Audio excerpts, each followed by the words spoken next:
Здравствуйте! Наша лекция будет посвящена оборотному и основному капиталу организации. В данной лекции мы рассмотрим оборотный капитал и что такое оборотные средства. Далее, что такое основной капитал и инвестиции, а также посмотрим, как проводится оценка эффективности инвестиционных проектов. Оборотный капитал обеспечивает ритмичность и непрерывность процесса производства и обращения. Оборотные активы представляют собой имущественные ценности, сформированные за счет оборотного капитала. Оборотные средства потребляются в течение одного операционного цикла. И все оборотные активы мы отражаем во втором разделе актива баланса. Кроме того, оборотные активы по сравнению с основными средствами обладают большим уровнем ликвидности. На данном рисунке 1 представлен круговорот оборотного капитала. То есть оборотный капитал характеризует денежную стоимость, авансируемую в различные виды текущих затрат предприятия и возмещаемую в результате кругооборота из выручки. То есть денежные средства, инвестированные в бизнес, могут быть потрачены на приобретение сырья и материалов. Далее мы производим продукт, его продаем и дебиторам, и затем происходит возмещение первоначального авансированного оборотного капитала. Важным компонентом в управлении оборотными активами является нормирование оборотных средств. То есть это установление оптимальной величины оборотных средств, необходимых для осуществления нормальной хозяйственной деятельности организации. Финансовые службы определяют потребность в собственных оборотных средствах в минимальном, но достаточном объеме, обеспечивающем выполнение запланированных заданий и поддерживающим бесперебойность воспроизводственного процесса. Предмет внутреннего планирования с целью определения рационального размера оборотных средств, отвлекаемых на определенный срок в сферу производства и в сферу обращения, а соответственно объемах и финансирования, и есть процесс нормирования оборотных средств. В процессе нормирования мы определяем норму по определенным видам оборотных средств, например, по материалам, определяем величину частного норматива по каждому элементу нормируемых оборотных средств, далее складываем частные нормативы и получаем совокупный норматив. Важным элементом в составе оборотных активов и второго раздела актива баланса является дебиторская задолженность. Существуют различные виды дебиторской задолженности, то есть она может быть краткосрочная, она может быть долгосрочная, это может быть дебиторская задолженность покупателей и заказчиков, это могут быть авансы выданные и могут быть и различные другие ситуации. Существует огромное количество факторов, которые влияют на дебиторскую задолженность, ее величину и динамику в активе баланса предприятия. Это могут быть внешние факторы, в частности состояние экономики и расчетов в стране, инфляция, емкость рынка и степень его насыщенности данным видом продукции. Кроме того, это могут быть и внутренние факторы, связанные с кредитной политикой предприятия, наличием системы контроля за дебиторской задолженностью, а также профессиональными деловыми качествами менеджмента компании. В классическом учебнике по корпоративным финансам предложена схема управления поставками в кредит, которая была бы полезна каждому. А именно, определение условий, на которых предполагается продавать товары, то есть время оплаты счетов и скидки. Далее, установление признаков платежеспособности покупателей. Далее, выявление приоритетных покупателей, способных своевременно оплатить товары. Определение величины товарного кредита, предоставляемого каждому покупателю. Установление режима контроля за взысканием денежных средств покупателей по истечении срока товарного кредита, то есть в данном случае речь идет о технологии отслеживания платежей и системе финансовых санкций к неплательщикам. В составе оборотных активов компании во втором разделе также фигурируют денежные средства. Денежные средства напрямую связаны с понятием денежных потоков. Денежные потоки – это совокупность распределенных во времени поступлений и выплат денежных средств по хозяйственной деятельности. Чистый денежный поток мы можем рассчитать как положительный денежный поток минус отрицательный денежный поток. Существуют различные факторы, влияющие на формирование денежных потоков и остатки денежных средств на расчетном счете предприятия. Это могут быть внешние факторы, связанные с ситуацией на финансовых рынках, ситуацией с налогообложением, практикой кредитования поставщиков и покупателей. К внутренним факторам относятся длительность операционного цикла, инвестиционные программы предприятия, амортизационная политика, а также, конечно же, менталитет собственников и менеджеров. Следует сказать, что показатели прибыли и денежного потока – это разные показатели, и различие показателей прибыли и денежного потока обусловлено тем, что в бухгалтерском учете статьи отражаются не в момент поступления или выплаты денег, а в момент совершения операции. Важно управлять денежными потоками, и в данном случае мы можем поставить себе две цели – либо сбалансирование денежного потока, либо увеличение чистого денежного потока. Сбалансирование денежного потока может быть достигнуто в краткосрочном и долгосрочном периоде.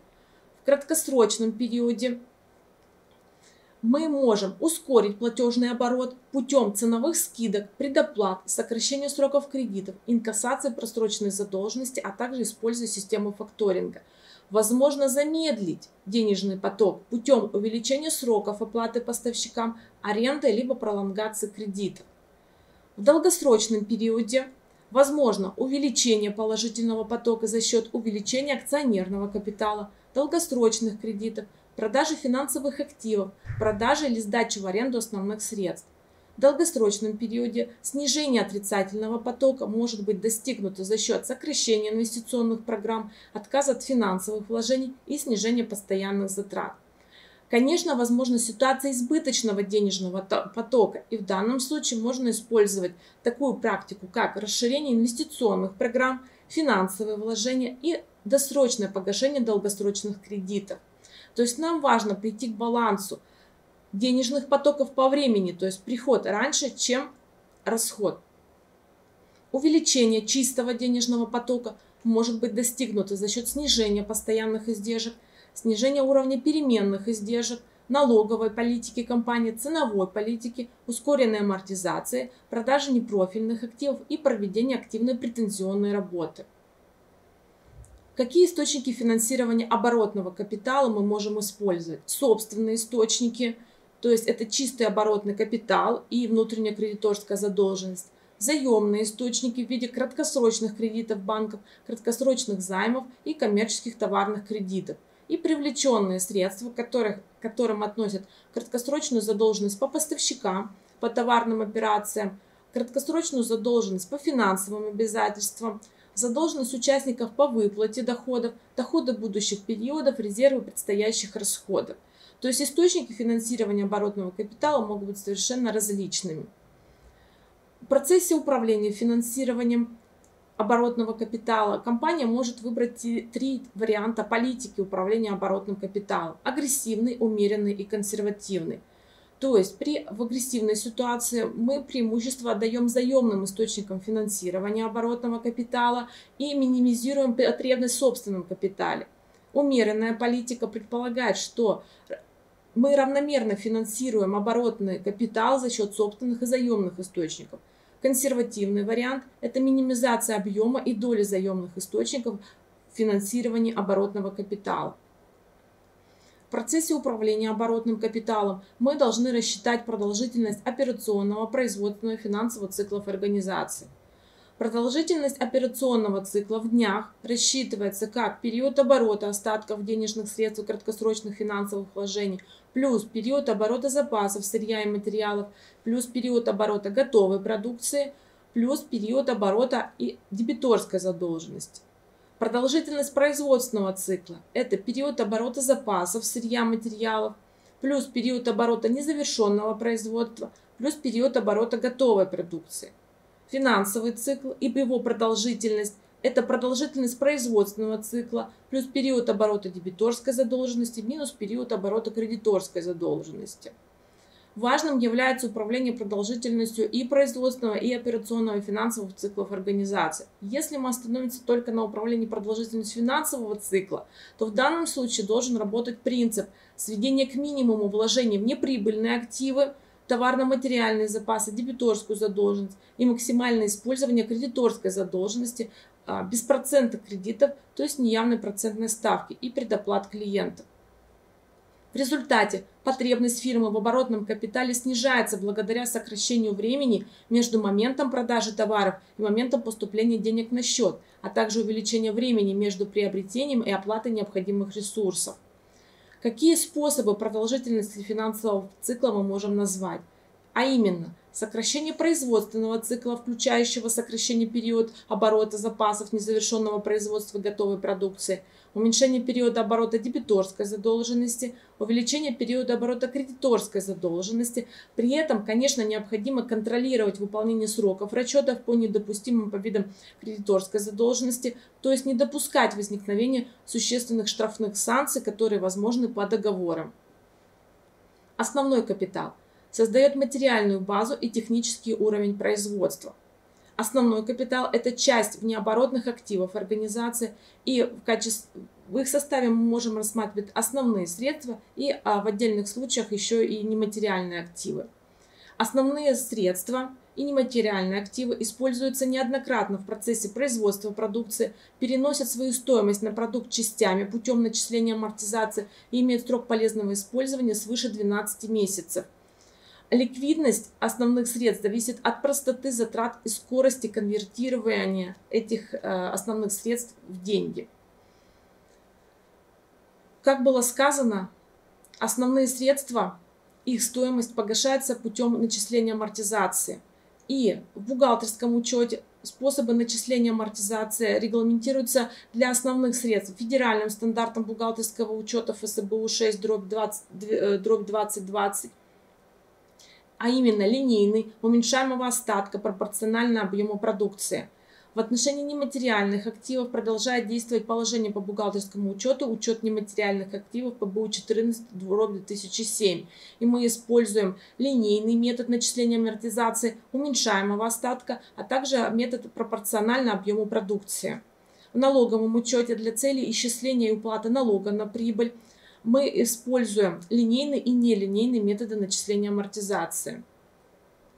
В качестве источника финансирования основного капитала могут быть привлечены собственные средства в виде первоначального уставного капитала, прибыли, амортизации, а также дополнительные эмиссии ценных бумаг, долгосрочные заемные средства в виде долгосрочных кредитов и займов, выпуска облигаций, а также, конечно же, необходимо постоянно отслеживать возможности получения государственной финансовой поддержки на развитие материальной базы, модернизации производства и, кроме того, лизинговые схемы. Лизинг – это разновидность финансовой аренды, и действует отдельный федеральный закон, касающийся непосредственно финансовой аренды и лизинга. Чаще применяется для коммерческих целей, так как является эффективным инструментом кредитования и налоговой оптимизации, но подобная цель не является обязательным условием лизинга. С 2011 года требования об использовании предмета лизинга исключительно для предпринимательской деятельности в гражданском законодательстве отсутствуют. Очень часто мы встречаем и в статистических сборниках, и в обиходе термин «инвестиции в основной капитал». Это затраты на строительство, реконструкцию, включая расширение и модернизацию объектов, которые приводят к увеличению их первоначальной стоимости, приобретение машин, оборудования, транспортных средств, производственного и хозяйственного инвентаря, инвестиции в объекты интеллектуальной собственности, культивируемые биологические ресурсы. Соответственно, исходя из инвестиций в основной капитал, мы можем ввести термин реальных инвестиций. То есть реальные инвестиции по своему определению характеризуют вложение капитала в воспроизводство основных средств нематериальных активов, прирост запасов товарно-материальных ценностей и в другие сферы, связанные с операционной деятельностью организации. Управление реальными инвестициями осуществляется посредством инвестиционных проектов. Задача состоит в том, чтобы обеспечить подготовку, оценку и реализацию наиболее эффективных инвестиционных проектов. Методические рекомендации по оценке эффективности инвестиционных проектов, утвержденные еще в 1999 году, определяют критерии оценки эффективности инвестиционных проектов.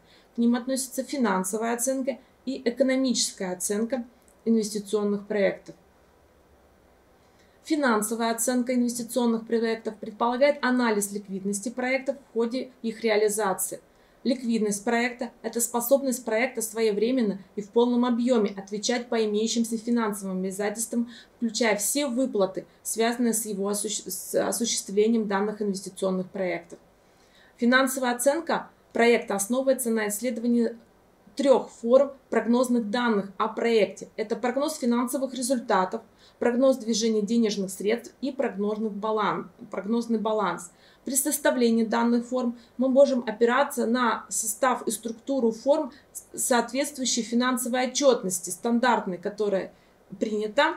Однако показатели, которые мы увидим в данных документах, будут отражать прогнозное состояние, связанное конкретно с возможностью реализации данного инвестиционного проекта.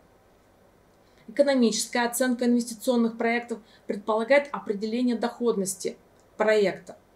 Различает две группы методов оценки эффективности проекта. Это простые методы оценки эффективности, а именно простая норма прибыли, простой срок окупаемости и методы дисконтирования.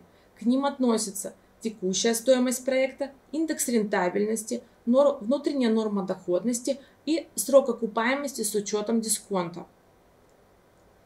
Простую норму прибыли мы можем рассчитать с точки зрения чистой прибыли, как отношение средней ожидаемой чистой прибыли к среднему объему инвестиций, и с точки зрения денежного потока, как отношение среднего чистого денежного потока к среднему оттоку денежных средств. И в данном случае, если мы получаем положительную величину простой нормы прибыли, то проект следует принять. При расчете простого срока окупаемости мы должны определить кумулятивный денежный поток и найти тот момент времени, когда кумулятивный денежный поток будет равен нулю. Текущая стоимость проекта или Net Profit Value, NPV, рассчитывается по формуле, которая представлена на слайде, это формула 3. В данном случае мы должны продисконтировать и сложить ожидаемые притоки и оттоки денежных средств за определенные периоды времени в рамках сроков реализации проекта. И на рисунке 1 представлена зависимость текущей стоимости проекта от ставки дисконта. Мы видим, что чем выше ставка дисконта, тем ниже будет текущая стоимость проекта. То есть этот график указывает на то, что очень важно с точки зрения оценки эффективности инвестиционного проекта и его дальнейшей реализации правильно обосновать и рассчитать и применить ставку дисконта для оценки текущей стоимости проекта. Если текущая стоимость проекта равна нулю, то проект возможно принять. Если текущая стоимость проекта больше нуля, то есть приведенные доходы превышают приведенные расходы, мы проект принимаем. Если текущая стоимость проекта меньше нуля, то приведенные доходы меньше приведенных расходов, и проект мы не должны принять. Далее, помимо текущей стоимости проекта, в рамках оценки экономической эффективности проекта рассчитывается индекс рентабельности. Формула расчета 4. Индекс рентабельности или PI, Profitability Index, рассчитывается как отношение дисконтированных ожидаемых притоков денежных средств к дисконтированным ожидаемым оттокам денежных средств.